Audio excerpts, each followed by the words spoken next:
जयपुर की 24 साल की आयुषी के जुर्म की कहानी तो आप जानते ही हैं। वही आयुषी जिसने सरकारी नौकरी पाने के लिए अपनी मां का कत्ल कर दिया था। अब इस कातिल बेटी के बारे में एक और बड़ा खुलासा हुआ है। मां के कत्ल से 1 साल पहले आयुषी ने अपने पिता का भी कत्ल कर दिया था। पिता की सरकारी नौकरी पाने के लिए ये इल्जाम किसी और ने नहीं बल्कि खुद आयुषी की मामा ने लगाया है। इसी सिलसिले में उन्होंने जयपुर पुलिस को एक शिकायत भी दी है।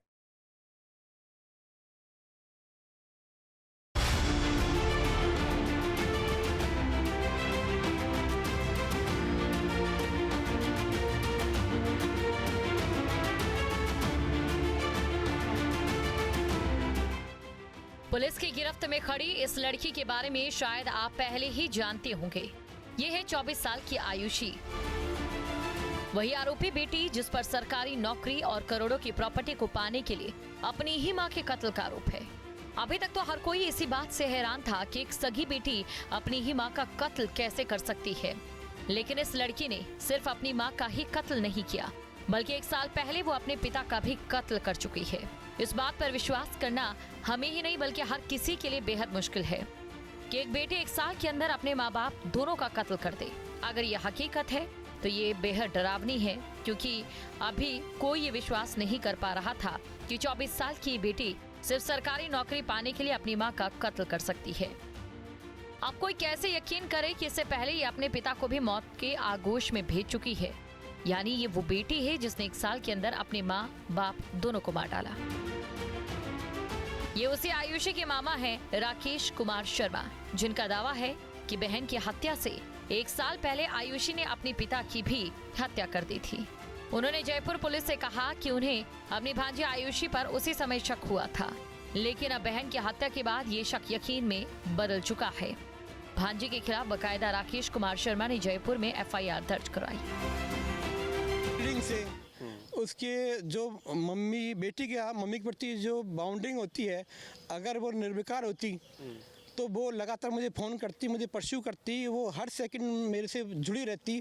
और वो आप समझ सकते हो कि अगर किसी के माँ बाप गुजर जाता है तो उसकी स्थिति कितनी गंभीर होती है। उसको 2-4 लोगों को संभालना पड़ता है, उससे तो होश ही नहीं रहता कि हुआ क्या है। जबकि स्थिति ये थी कि उसकी जो बोलने की टोन, उसकी बॉडी लैंग्वेज, उसकी फेस रीडिंग बिल्कुल डिफरेंट थी। दरअसल विजय शर्मा की मौत 21 अप्रैल 2025 को हुई। 2024 में विजय की तबीयत अचानक खराब हो गई थी। तब उन्हें जयपुर के नामचीन सवाई मानसिंह अस्पताल में भर्ती करवाया गया था। दिसंबर 2024 में विजय अस्पताल से डिस्चार्ज होकर घर लौट आए थे, लेकिन तब भी वो बेड रेस्ट पर ही थे। और इसी बीच दिसंबर 2024 में घर आने के कुछ दिन बाद आयुषी और उसका कजिन बलराम उसे ये कहकर घर से ले गए कि किसी अच्छे अस्पताल में उन्हें भर्ती करेंगे और वो पूरी तरह से ठीक हो जाएंगे। लेकिन इसके बाद अगले 3 महीनों तक विजय का कुछ भी पता नहीं चला। जिस तरह से मेरे जीजाजी की ब्रेन हेमरेज 2 बार हुआ था। फर्स्ट बार SMS में भर्ती रहे थे, 15-20 दिन में वो अपने पूर्ण रूप से रिकवर होकर के कुछ दिनों बाद में उसने अपना वापस जॉब शुरू कर दिया। वो राजस्थान हाई कोर्ट में कोर्ट मास्टर के पद पर कार्यरत थे। इसके बाद में जुलाई 24 के लगभग उनका वापस ब्रेन हेमरेज हुआ, उनको SMS में भर्ती कराया गया, जहाँ वो 50% रिकवर हुए। इसके बाद में उनको इन्फेक्शन के डर से नेविक हॉस्पिटल में लाया गया, जहाँ वो 90% रिकवर हो गए थे। दिसंबर 24 के बाद में बलराम आयुषी ने अपनी मर्जी से उनको प्राइवेट जगह रखा था, जिनके बारे में जानकारी हमारे परिवार के किसी व्यक्ति को नहीं है। नहीं थी। जैसे ही वो माँ मिलना चाहती थी तो वो हाइपर हो जाती थी और वो विभिन्न तरह का वो सोचती थी कि बलराम से झगड़ा हो जाएगा, उससे झगड़ा हो जाएगा, इसलिए उसको मना तो उसकी माँ को एहसास होने दिया कि लोकेशन कहाँ है, ना मुझे एहसास होने दिया ना मेरे किसी परिवार के सदस्य को। जब भी आयुषी की मां नीरज शर्मा उसे पूछती, वो कहती कि उसने पिता को अच्छे अस्पताल में भर्ती कर रखा है और जल्द ही ठीक होकर घर लौट आएंगे। चूँकि आयुषी का छोटा भाई मानसिक रूप से बीमार है, इसलिए उसकी देखभाल के लिए घर पर हर वक्त उसके साथ कोई ना कोई होना जरूरी होता है। इसलिए आयुषी की मां नीरज शर्मा घर से बाहर नहीं जाती थी और अपने बेटे की देखभाल करती थी। बस इसी का फायदा आयुषी ने उठाया। मैं ये कहना चाहूँगा, 23 साल की उम्र, जीजाजी की मृत्यु समय उसकी उम्र नेचुरली 22 साल की है। तो इतनी अबोध बालिका, अगर बात करते प्रॉपर्टी की तो प्रॉपर्टी तो उसकी लीगल राइट्स में ऑटोमेटिक ही है, क्योंकि जो मेरा भांजा है वो पूर्ण रूप से 50% विकलांग है, तो उसने सोच समझने की शक्ति नहीं है। तो अगर वारसान के रूप में बात करें, जो संपत्ति उसको उत्तराधिकार के रूप में सहज भाव से मिलने ही वाली थी, तो वो अपने माँ को क्यों मारेगी। अब बात आती है कि अगर उसने मारा, वो मारने में शामिल है, लेकिन मरवा कौन रहा है, रिमोट कंट्रोल किसके पास में है, अंतिम प्राप्ति प्रॉपर्टी की किसको होनी थी, फायदा किसको होना था। अगर हम बात करें 7 लाख रुपए की जो सुपारी दी गई है, 7 लाख रुपए आए कहाँ से थे? बच्चे तो पूर्ण से बेरोजगार है, तो 7 लाख रुपए किसने दिए, पैसा कहाँ से आया, किसने इन्वेस्ट किया? जिसने इन्वेस्ट किया फायदा उसी को होना था, अंतिम फायदा किसको होना था, ये महत्वपूर्ण कड़ी है। बार बार मां नीरज शर्मा के पूछने पर आयुषी ने बताया कि पिता दिल्ली के निविक अस्पताल के आईसीयू में भर्ती है। ये सुनकर जब आयुषी की मां और मामा अस्पताल पहुंचे तो डॉक्टर्स ने जो बताया उसे सुनकर दोनों के होश उड़ गए। डॉक्टर्स के मुताबिक विजय शर्मा के फेफड़ों में पानी भर चुका था और 90% ऑर्गन फेल हो चुके थे, जिसके बाद 21 अप्रैल 2025 को आयुषी अपने पिता को घर लेकर आती है और ठीक उसी दिन घर पर विजय शर्मा की मौत हो जाती है। तो यहाँ पर जो है उसके बाद में अचानक से कुछ समय के बाद में परिवारजनों को आयुषी के मोबाइल के द्वारा एक मैसेज मिलता है, जिसमें वो कहती है कि पिता आईसीयू में एडमिट है, आप तुरंत निविक हॉस्पिटल में आइए। यह सुन के परिवारजन के हाथ पैर फूल गए और पूरे परिवारजन स्वयं उसकी माँ नीरज शर्मा हॉस्पिटल पहुँचे, लेकिन बलराम शर्मा और उसके सहयोगी ने उन्हें मिलने नहीं दिया। लेकिन जब वो मिलने के लिए गए, जबरन मिलने के लिए गए, तो डॉक्टर्स ने उन्हें बताया कि उनके पिता की तबीयत बहुत ज़्यादा ख़राब है, दोनों फेफड़ों में पानी भर चुका है, बॉडी ऑर्गन्स ने काम करना बंद कर दिया है। अचानक से इस प्रकार से उनकी तबीयत खराब हो गई है और लगभग कुछ ही अगले दिन ही उनकी डेथ हो जाती है। तो उनकी जो मौत है वो अचानक एक संदिग्ध परिस्थिति में मौत जो है वो हुई थी। इतना ही नहीं, विजय शर्मा की मौत के बाद आयुषी और उसके कजिन बलराम ने तेजी दिखाते हुए बिना पोस्टमार्टम करवाए आनन फानन में अंतिम संस्कार भी कर दिया, जिसके साथ ही उनकी साजिश के सारे राज हमेशा के लिए राख बन गए। वो कौन है? अंतिम फायदा होने वाला, इससे बिल्कुल इनकार नहीं किया जा सकता कि जो लड़की का आयुषी के जो ताऊ मोहन है, उसका प्रॉपर्टी का लालच शुरू से ही था। और बलराम का क्या रोल था? बलराम उसका बेटा था, जिसने लड़की को ब्रेन वॉश करके बलरा करके उसको विभिन्न तरीके से उसको जो है अपने उसमें लेकर के और अपनी मम्मी के को प्रताड़ित करने में वो लगा रहा। उसका अंतिम उद्देश्य अपने पिता मोहन की लक्ष्य प्राप्ति पूरा करने में था। तो बलराम अलग से घर लेकर रह रहा था, आयुषी भी वहाँ रहती थी? बलराम किराए पर रहता था जीजा की मृत्यु से पूर्व। जब जीजा जी की मृत्यु हो गई उसके बाद में उन्होंने मेरी सिस्टर का जो पूर्व का मकान था, मकान नंबर 70 कल्याण नगर 3, उस पर उन्होंने अपने परिवार सहित पूरा कब्जा कर लिया। कब्जा करने के बाद वो विभिन्न तरीके से प्रताड़ित करना शुरू कर दिया। जब कब्जे की एफआईआर सांगानेर थाने में 1 मार्च 2026 को कटाई गई, सांगानेर थाने के द्वारा किसी प्रकार का कोई एक्शन नहीं लिया गया। अगर सांगानेर थाने के द्वारा कोई एक्शन लिया जाता तो आज मेरी बहन जिंदा होती। आयुषी रहती थी बलराम के साथ जाकर के वहाँ पर? बिल्कुल, आयुषी, बलराम, उसका पूरा परिवार मकान नंबर 70 कल्याण नगर 3 में पिछले जिया की मृत्यु से लेकर के और मृत्यु की मेरी बहन की मृत्यु के दिनांक तक लगातार वहीं रहे हैं। वही रहे। आयुषी के मामा राकेश शर्मा का कहना है कि पिता की मौत के बाद आयुषी के हाव भाव हैरान कर देने वाले थे, क्योंकि एक तरफ घर के मुखिया की मौत का मातम खत्म भी नहीं हुआ था। इसी दौरान आयुषी पिता की सरकारी नौकरी पर अनुकंपा नियुक्ति को लेकर सक्रियता दिखा रही थी। इतना ही नहीं, आयुषी पिता की संपत्ति को लेकर भी एक्टिव हो गई थी।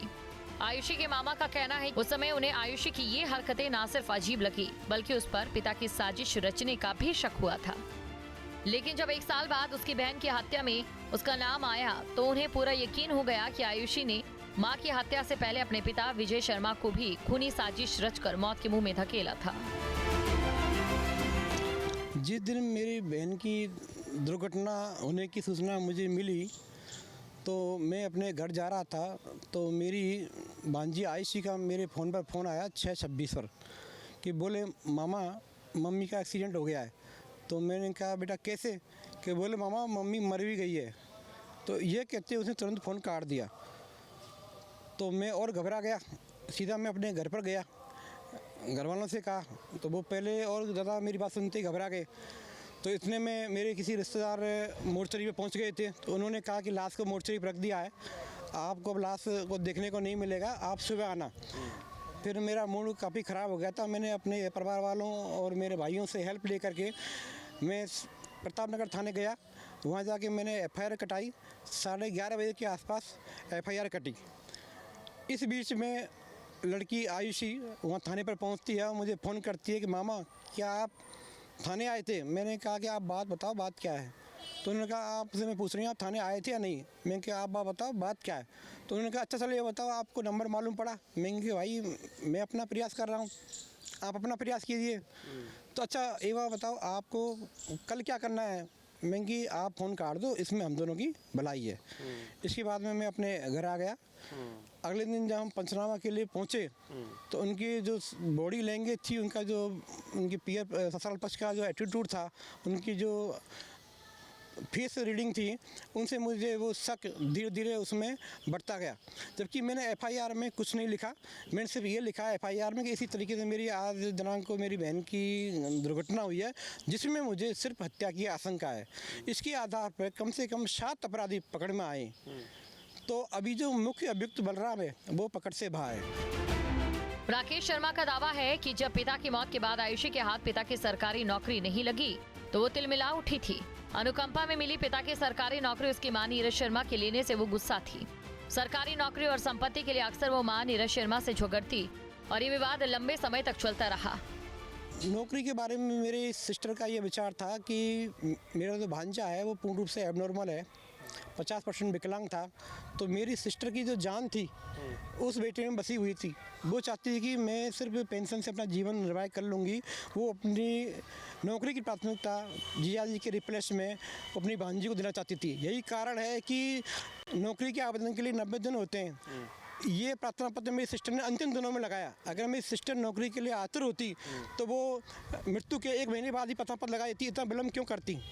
तो मेरी सिस्टर की हमेशा प्रयास ये रहा था अपने रिश्तेदारों के माध्यम से, समाज वालों के माध्यम से, परिवार वालों के माध्यम से, भाइयों के माध्यम से कि भाई ये नौकरी मैं अपनी बच्ची को दिलाना चाहती हूँ। लेकिन बच्ची की जो जिद थी वो इस तरीके की थी कि मैं नौकरी जब भी लूँगी जब दोनों मकानों की रजिस्ट्री आप मेरे नाम करा दोगी। अच्छा, तो आयुषी ने कभी आवेदन किया था नौकरी के लिए कि वो भी चाहती थी? आयुषी ने आवेदन मेरी सिस्टर के आवेदन करने के बाद किया है।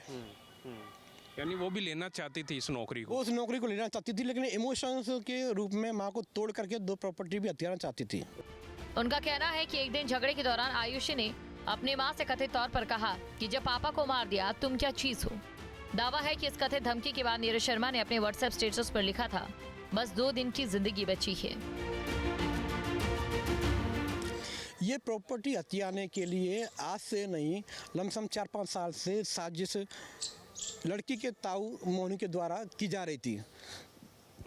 पूर्व में भी ऐसा सुनने में आया है ज्ञात सूत्रों से कि 1-2 बीघा ज़मीन जो सामूहिक रूप से थी उसको भी इन्होंने बेच खाया। उसके बारे में भी इन्होंने कोई एफआईआर मेरे जिया विजय वशिष्ठ ने भाइयों के खिलाफ कराई है। तब से विवाद बढ़ता जा रहा है। इसके बाद में मेरे जिया जी की मृत्यु हो गई। मृत्यु के बाद से इन लोगों ने मेरी सिस्टर को विभिन्न तरीके से प्रताड़ित करना शुरू कर दिया। पुलिस जांच में पहले ही सामने आ चुका है कि मां नीरज शर्मा की हत्या कथित तौर पर सुपारी देकर करवाई गई थी। मामले में आयुषी समेत 7 आरोपी गिरफ्तार किए जा चुके हैं, जबकि मुख्य आरोपी बलराम अब भी फरार है और पुलिस अब पिता की मौत से जुड़े नए आरोपों की भी जांच करेगी। आयुषी पिछले कुछ महीनों से बलराम के साथ अलग मकान में रह रही थी। परिवादी की ओर से पड़ोसियों से जब इस बारे में पूछा गया तो पता चला कि दोनों वहां पर पति पत्नी की तरह रह रहे थे। आरोप है कि आयुषी उसके भाई बलराम के साथ अवैध संबंध भी थे। हालांकि इस बारे में पुलिस की ओर से कोई पुष्टि नहीं की गई। उसके अगले मतलब 2026 में जैसे नीरज शर्मा जो है उनका अगला टारगेट नीरज शर्मा की हत्या करना था, तो आयुषी ने बलराम शर्मा के साथ मिलकर और बलराम शर्मा और उसके सहयोगियों ने आयुषी को पूरी तरीके से कंट्रोल करते हुए उसको हर प्रकार से सपोर्ट करते हुए उनकी मां नीरज शर्मा की स्कॉर्पियो से हत्या कर दी। वहाँ पर उन्होंने पहला प्रयास ये किया कि तांत्रिक विद्या के द्वारा किसी भी प्रकार से किसी तांत्रिक की सहायता से जो है नीरज शर्मा की हत्या कर दी जाए। लेकिन जब वो अपने मंसूबों में कामयाब नहीं हुए तो उन्होंने जो है सुपारी किलिंग करते हुए स्कॉर्पियो कार को हायर किया और यहाँ पर आयुषी शर्मा स्वयं जो है ऐसा लग रहा है कि मोहरा बनाई गई है। आरोप है कि आयुषी ने प्लान बनाया कि मां को गाड़ी से कुचलकर मार दिया जाए ताकि मामला हादसा लगे। ये बात ताऊ मोहन शर्मा तक भी जा पहुंची। इसके बाद भरतपुर के हेमंत शर्मा से संपर्क किया गया। पूरा प्लान बेहद सुनियोजित तरीके से तैयार किया गया था। माँ की हत्या के बारे में जो हमारी सिस्टर बताया करती थी कि आए दिन हमारी सिस्टर को विभिन्न तरीकों से टॉर्चर प्रताड़ित करती थी। 27 तारीख को भी तांत्रिक क्रिया कराना, तांत्रिक उपकरण मिलना और कई तरह से इनके परिवार के वालों के द्वारा सास के द्वारा धमकी देना, मारने की धमकी देना, सांगानेर थाने में जाके धमकी देना, ये सारी चीज़ें जो सिस्टर बताया करती थी, इस तरह प्रताड़ित किया करते थे। उन चीज़ों को देखते हुए शक होना लाजमी था। जांच में सामने आया कि आयुषी शर्मा ने अपने ताऊ मोहन स्वरूप और चचेरे भाई बलराम उर्फ रवि के साथ मिलकर हत्या की साजिश रची। तीनों ने भरतपुर निवासी हेमंत शर्मा को 7 लाख रुपए देकर सुपारी देकर अपनी ही सगी मां नीरज शर्मा की हत्या कराने का सौदा किया। पुलिस पूछताछ में आयुषी ने कथित तौर पर कहा कि उसे लगता था कि मां अपने स्पेशल चाइल्ड बेटे को ज्यादा प्यार करती है। वो खुद को परिवार में अकेला महसूस करती थी। उसने ये भी कहा कि मां से उसके रिश्ते लंबे समय से खराब थे और दोनों के बीच अक्सर झगड़े होते थे। लेकिन क्या सिर्फ पारिवारिक नाराजगी किसी को हत्या की साजिश तक लेकर जा सकती है? यही सवाल अब पुलिस भी समझने की कोशिश कर रही है। इस कहानी में एक मां की हत्या है, एक पिता की मौत पर उठते सवाल हैं, करोड़ों की संपत्ति है, सरकारी नौकरी का विवाद है, परिवार के भीतर टूटते रिश्ते हैं और कई ऐसे आरोप हैं जिनकी सच्चाई तक पहुंचना भी बाकी है। फिलहाल पुलिस मां की हत्या के मामले की जांच कर रही है। सबसे पहले आयुषी जो 23 साल की है, अब इसके जब पिता बीमार हुए थे, जब पिता बीमार हो गए तो अस्पताल में निविक में भर्ती करवाया गया। लेकिन ये बच्ची बलराम के साथ मिलकर के उनको पिता को अस्पताल से कहीं ऐसी जगह पर ले जाती है जिसका पता इस बच्ची की माँ को भी नहीं होता। यानी आयुषी की माँ नीरज भी नहीं जानती कि आखिर उसके पति कहाँ पर है। उनको छिपा करके रखा जाता है। 3.25 महीने बाद में आयुषी अपने मामा को फ़ोन करके मैसेज करके बताती है कि वो ICU में है। उसके बाद में जाकर के जब मामा पहुँचते हैं तब सारी स्थिति पता लगती है कि जो 90% तक रिकवर हो गए थे वो वेंटिलेटर के ऊपर हैं। तब जाकर के मामा आरोप लगा रहे हैं उसके हाव भाव, उसकी तमाम जानकारियां, उनसे हुई बातचीत के आधार पर कि शायद उसकी भी हत्या करवाने की पूरी साजिश रची गई होगी आयुषी, बलराम और तमाम उन लोगों के ओर से जो इसके अंदर शामिल रहे। और उसके बाद में जब नौकरी और जो संपत्ति की बात आई तब जाकर के स्थिति सामने आई कि किस तरीके से यही आयुषी अपनी माँ की भी हत्या करवा देती है और उसको एक नाम देती है दुर्घटना। वहीं परिजनों की शिकायत के आधार पर पिता की मौत और संपत्ति विवाद से जुड़े आरोपों की भी जांच की बात कही गई। इस मामले में जयपुर पुलिस का कहना है कि परिजनों की ओर से पिता की मौत और अन्य आरोपों को लेकर जो शिकायत दी गई उसकी भी जांच की जाएगी। साथ ही आयुषी से मनोवैज्ञानिकों की मदद से भी पूछताछ की जाएगी ताकि उसके व्यवहार और संभावित मकसद को बेहतर तरीके से समझा जा सके। फिलहाल प्रतापनगर थाना पुलिस इस पूरे मामले में जांच कर रही है। परिवार का आरोप है कि जांच पूरी अच्छी ढंग से नहीं की जा रही है, जिसकी वजह से जो कार्रवाई है वो प्रभावित भी हो रही है। मां की हत्या के आरोप में सलाखों के पीछे पहुंचे आयुषी पर अब पिता की मौत को लेकर भी गंभीर सवाल खड़े हो गए हैं। हालांकि पिता की हत्या का आरोप फिलहाल परिजनों की शिकायत पर आधारित है और इसकी जांच अभी बाकी है। अगर ये आरोप सही साबित होते हैं तो ये सिर्फ एक कत्ल की कहानी नहीं होगी, बल्कि लालच, रिश्तों के विश्वासघात और अपनों की जान की कीमत पर सपनों को हासिल करने की एक खौफनाक साजिश होगी। फिलहाल सच और आरोप के बीच हर कड़ी को जोड़ना अब जयपुर पुलिस की जिम्मेदारी है, क्योंकि इस कहानी का सबसे बड़ा फैसला अदालत नहीं बल्कि जांच में सामने आने वाले सबूत करेंगे। क्राइम कंट्रोल के लिए टीम न्यूज स्टेट। आपके मोबाइल पर तुरंत आएगी ब्रेकिंग न्यूज। स्क्रीन पर सबसे पहले दिखेगी बड़ी खबर। देश दुनिया की हर खबर एक जगह। अब आपके मोबाइल पर तुरंत फटाफट इंस्टॉल कीजिए न्यूज़ नेशन ऐप और रखिए खुद को अपडेट।